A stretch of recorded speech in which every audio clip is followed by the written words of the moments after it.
How to fix Valorant freezing in-game. So firstly guys, just navigate to your graphics settings and make sure that your PC can actually handle what you're throwing at it.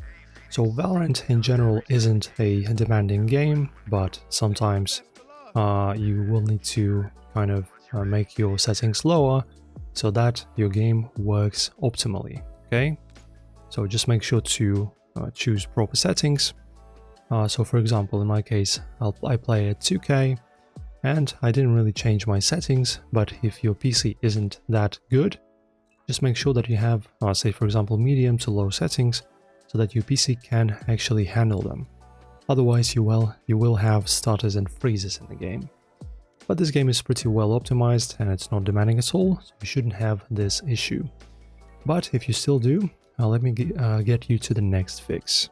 Alright, so open up your settings, then you go to your system settings, then you go to About, and then you go all the way down, and we are looking for the advanced settings. There you go.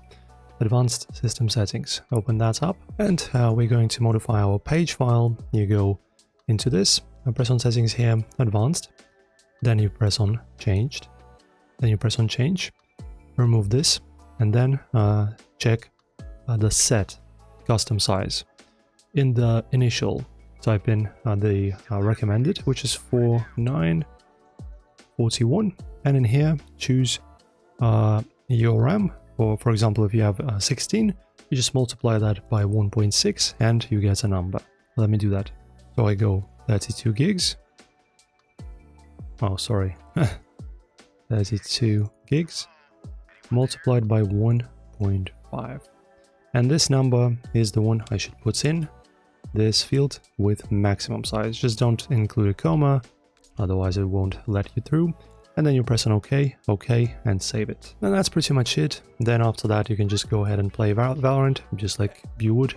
Usually these two fixes will help you, alright? And also guys, of course, if you like these kind of tutorials and you enjoy our channel, make sure to give us a follow and of course subscribe guys. See you soon.